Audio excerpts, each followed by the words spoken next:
Hello everyone, welcome back to Electrified Outdoors. Today we're going to be going through the settings menu in the Rivian R1S and the R1T. Before we get started, remember to hit that thumbs up, folks. We appreciate it and it helps others more easily find our content on YouTube. So to get started here, we're going to swipe up from the bottom here and we're going to tap on the settings cog there. And the first thing we're going to do here is go through the lighting and displays. And you can see that we have our display brightness. I like to set that to auto. This will automatically adjust the brightness based on the environment. Display theme, I set it to auto. That'll allow it to automatically switch between day and night mode automatically. The accent lighting is turned on. We can adjust the brightness or turn it on and off here. Now, if we want the dome lights to come on when the door is open, we can leave this on. If not, we can turn that off and they will not come on. We can also adjust the brightness of the dome lights. They're very bright at full brightness. So I recommend starting somewhere in the middle and then seeing how that works out for you. Next, we get into the exterior lighting, automatic high beams, the interactive lighting. This is the light bars. They're going to react when you lock or unlock the vehicle. I like it. It's pretty cool looking. Light bar when charging, it shows you what that does. We can turn that functionality on or off. The entry lights, these are the Rivian compass lights that are on each side of the vehicle. I always get comments from folks about how cool those lights are. So you can turn those on or off here. Guide lights, how long you want those to stay on. You can have them on as little as 30 seconds, up to 2 minutes, or you can completely disable them by selecting the toggle over there on the right. Charge port light when locked. I have this off, but if you want it on, this will allow the charge port to stay lit up green when the vehicle is locked. Next, we have access. So the first thing is the quick controls in park. If we tap over here, these are your quick controls. Now, by default, when you put the vehicle in park, it's going to pop up this screen. If you don't want that screen to pop up when you put the vehicle in park, you can turn this off here. You can always access the quick controls from the top menu there by tapping that button. Unlocking behavior. This is whether you want the driver's door only to unlock or all doors to unlock. By default, it's all doors. Automatically unlock when the vehicle goes into park. Again, same thing, driver's door or all doors. Proximity locking. This is going to work with your phone as a key, the key fob, and it's going to unlock the vehicle when you get within range of it and lock the vehicle when you go out of range of the vehicle. You can also set different locking behavior at home. Right now we don't have a home location set, but if we did, we could turn proximity locking off completely at home or just have it lock the vehicle when we're at home. Now with auto relock, if you don't get in the vehicle after you unlock it, it will automatically relock it for security after 2 minutes. The exterior sound when you lock it, the vehicle kneeling, this is really useful. My wife really likes it.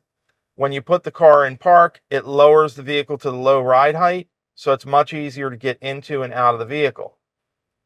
If you want to keep it in the standard ride height, you can also get the running boards that I show in some of my other videos. I prefer that instead to climb up on the running boards. Plus, the running boards look good and protect your vehicle from door dings and rocks. Roomy entry and exit. This is a cool feature where it will move the seat and steering wheel into a position designed to make it easier for you to get in and out of the vehicle.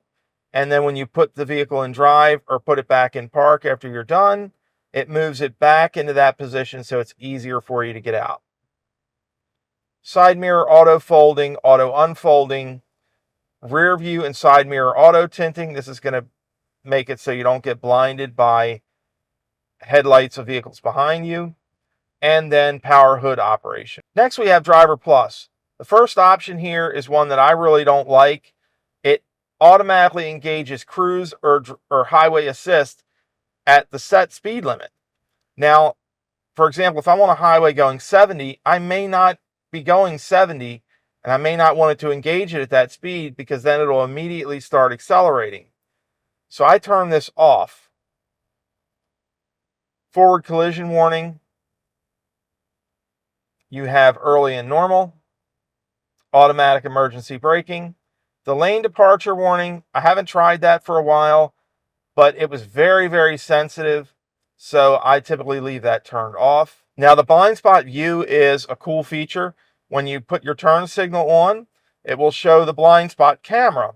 So you can not only look in your side mirrors and see, but you can also look in your display behind the steering wheel and see if there's anything there. It uses the cameras in the side.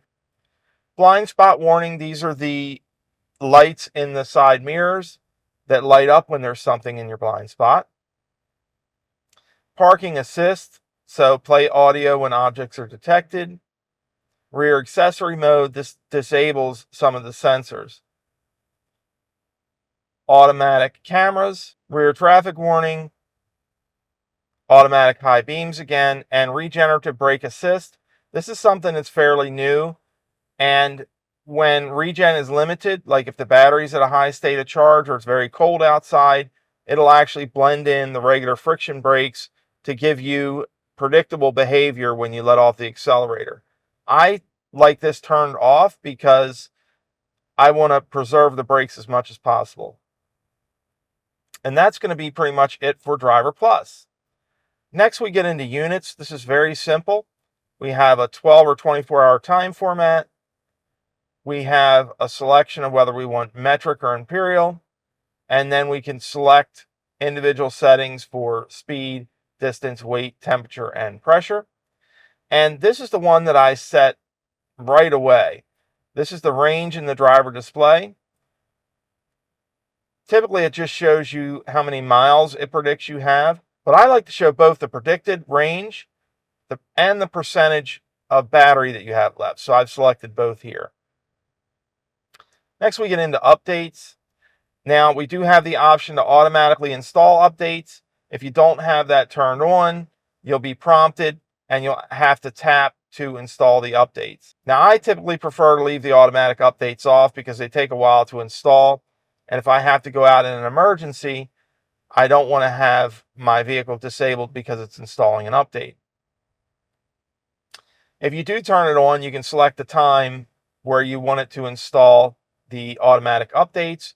And you can also set it to only install the automatic updates when you're at home. Next, we have service mode. And in service mode, we have a bunch of different things. Screen cleaning. So if you're going to clean this screen, you tap that, turn that on. It'll turn the display off and not react to any touch activity. Wiper service mode. This will put the wipers in a position where you can easily get to them and service them. There's a tire change mode, parking brake release, show and tell. This is if you're at a car show or something and you're showing people the vehicle. Service mode, I show that in another one of my videos. Vehicle shipping, and we can calibrate both the driver's seat and the steering wheel. Sometimes when you have easy entry and exit enabled, the steering wheel and seat can get a little out of whack. You can come in here and calibrate those. And the last thing we can do down here, if we're selling the vehicle or somebody else is using the vehicle, we can clear all the settings to protect our privacy. The next section we're going to get into is the Connect section. Now I'm going to go through this fairly quickly because there's not a lot to do in here. But we have the Bluetooth, obviously. This is where you're going to connect your Bluetooth devices, your mobile devices. Your Wi-Fi, okay. Your hotspot, the Rivian does come with a mobile hotspot up to 8 devices. And you can turn that on or off here. You turn it on, this gives you the name and password of the Wi-Fi connection. And you can also get to it from the status bar as well. Garages, if you have a garage door that is HomeLink compatible, you can configure your garage door here. And then the accessory dock. So if you have the camp speaker, You can lock that here. Right now it is locked. Next, we have apps. Not a whole lot in here. There will be some additional things that come eventually. But we have HD radio, and we have our favorite digital assistant. Not going to say her name. And when you go into her, you will either need to try her or you'll sign in to your account so that you can use personalized settings with your digital assistant. Next, we have drivers and keys. Now, the drivers and keys are managed from within the app, but you can come in here and see which keys are assigned to which driver. Right now it says Rivian driver, but if we had multiple drivers, it would show them here and we could see which key cards, the key fobs, and phone keys are assigned to that particular driver. Next, we have data and privacy. And this is where you can enable or disable certain things. We have navigation, Driver Plus features. These share location and other data from your vehicle. The Rivian mobile app and Rivian data analytics. We also have camera data sharing as well. Legal, you have all the legal mumbo jumbo in here. And then when we get into about, this is where you have your trip meter. You can name your vehicle, which is pretty cool. You can see your odometer over there in the upper right-hand corner. And your model information, which includes your VIN and all the options on your vehicle. So this is the settings menu. Questions or comments, go ahead and put them below. Remember to like, subscribe, hit that bell so you get notified anytime we add new content. And thank you guys so much for watching.